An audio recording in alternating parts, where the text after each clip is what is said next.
Dear students, after completion of the four basic scheduling algorithms FC, FS, SJF, priority and round robin, let us have a look about the remaining.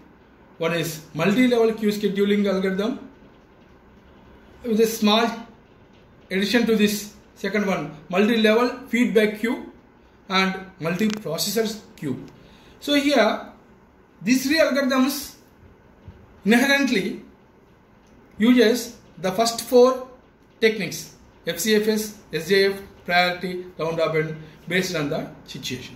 So you see the multi-level queue scheduling, the name itself telling you that it has a number of queues where each queue will be filled by certain processes, where all these processes in single queue contains similar type. Similar type means equal priority or same process type or required same memory size or maybe required same type of IO resources, like that.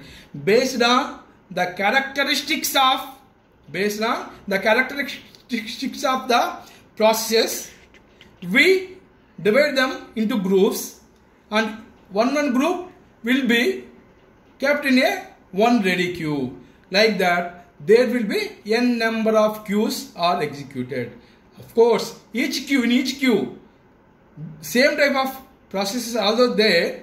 For executing those processes of single queue, again it uses either FCFS or round robin method or whatever it is. But here what will happen? Every queue will have priority. Every queue will have priority outside. So here executing the queues based on the priority algorithm and executing the process inside the queues depends upon FCFS or round robin. So until and unless the highest priority queue is completed, it does not go to the next level of queues. So let us see how these processes are grouped together and how this queuing system will be implemented. Now let us assume that there are many processes are there which are divided into 5 categories and kept in 5 queues. Some processes are system processes, some are interactive processes, some are interactive editing process, some are batch process, some are student process. Obviously, we need to give highest priority, absolute priority to the system process and the lowest priority to the student process. In between, we will have interactive editing and batch process. So in system process queue, there are 4 processes may be ready. Let us assume. In interactive, 6 are there. In interactive editing, 4 are there again. In batch processing, 5 are there. In student processing, only 2 are there. But as all these queues, when you kept in the priority level, the highest priority system process is there, that will be executed first. You see the highest priority is system 1. All the processes that are there in this queue will be completed execution. Then only it comes to the interactive processes.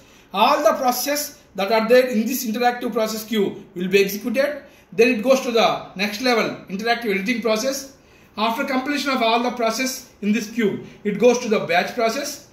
Whatever the processes are there in that queue will be completed. Then as the lowest one, all the processes that are there in the student processes queue will be executed. This is called as maintaining multi-level queues, where each queue is having similar type of processes based on their priority or based on their memory size, based on the resources using by those processes, divided into different queues.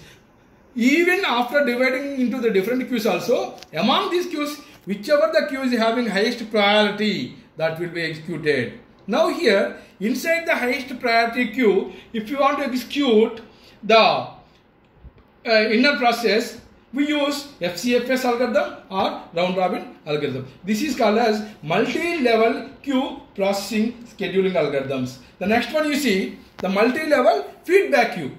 Means it is also very much similar than when you compare with multi-level, but here all the queues that are there in the multi-level depends on the input or output that comes from the previous queue. So means all the queues are interrelated with each other. So the definition of a multi-level feedback queue scheduling makes it that most general CPU scheduling algorithm like just FCFS or whatever it is, just like that only, it can be configured to match a specific system under design. Although a multi-level feedback queue, which we are discussing now, is the most general scheme, it is also most complex for designing.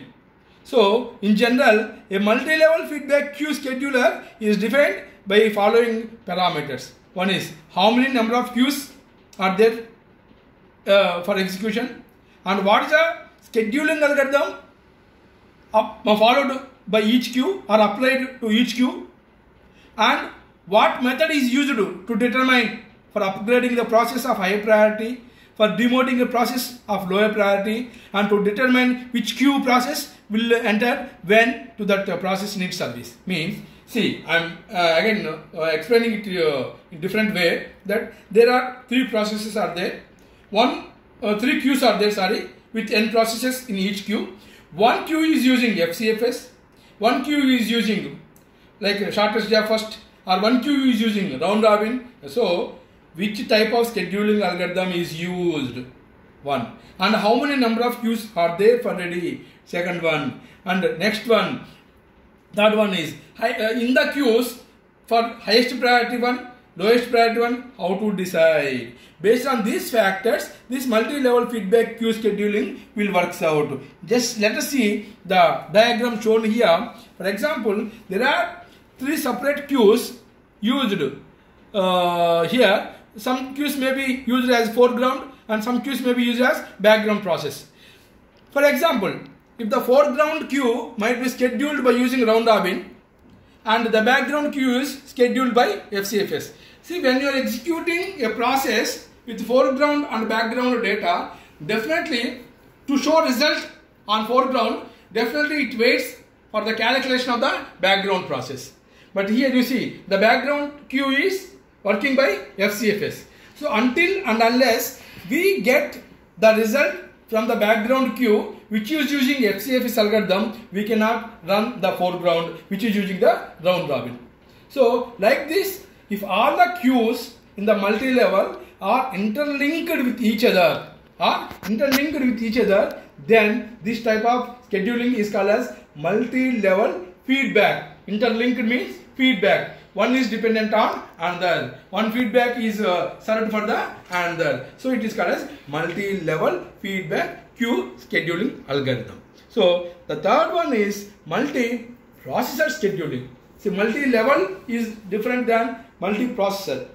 There only single process is there, CPU is there, single processor is there, executing n number of processes with n number of queues. I am repeating, there only one processor, one CPU is there, that is executing many processes or many jobs, where these many jobs are kept in many queues. If those queues are not interlinked, it is multi-level queue.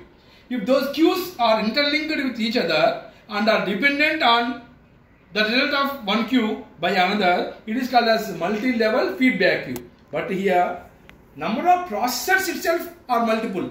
So means one processor is dealing with IO devices.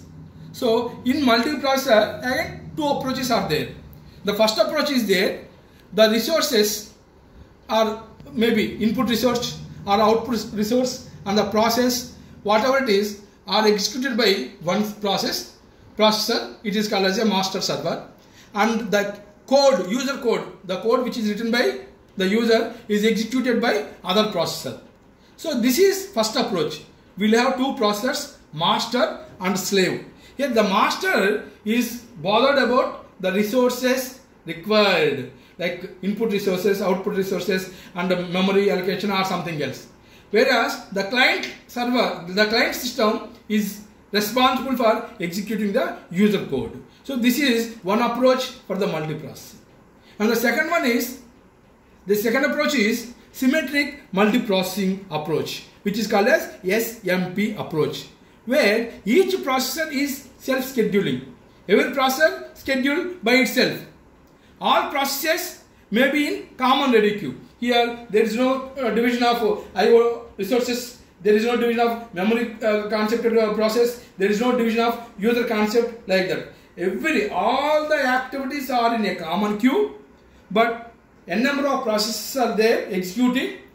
Whenever whichever the process is ready, that process takes the process or job from the queue and will be executed. There is no specific division between only these processes can be done by server, these processes can be done by client. It's not like that. Whichever the processor is now idle, that processor will take a job or process from the queue and will be executed. This is called as symmetric multiprocessing approach. By using these two approaches, the multiprocessor scheduling will be executed, and internally again the basic four FCFS, SJF, priority, round robin will be used in the multiprocessor scheduling also. With this, we have completed all the types of scheduling algorithms. As a last but not least, for the end of the third unit, we are giving various different situations where we have to use which scheduling algorithm. So you see the situation 1, if the incoming processes are short and there is no need for the process to execute in a specific order, we can go for FCFS. And means no priority is there, no shortage of first should be there, no time quantum is there. Then that situation, if it is simple, very normal ones, then we can go for FCFS. The second one, situation 2, if the processes are mix of long and short process, and the task will only be completed if all the processes are executed successfully in a given time, then we go for round robin. Means if the CPU wants to say that my task is over, for that if all the processes need to execute together, then we use the round robin technique in the situation 2. Whereas in the situation 3, if the processes are mixed of user based and kernel based, means system processes are there, user processes are there. Here definitely there is a highest priority given for the system process than the user process. System process means kernel process. So at that situation, we use priority based scheduling algorithm. So these are the different situations where we use different types of scheduling algorithms. So dear students, with this we completed unit 3 and go through the text material that is given to you for the unit 3, and I am going to post this PPT also for your better understanding. So after completion of reading this, by coming Saturday, you have to complete the 3 assignments which were already posted yesterday. So for the next week, we go for starting the 4th unit. Thank you and all the best for all of you.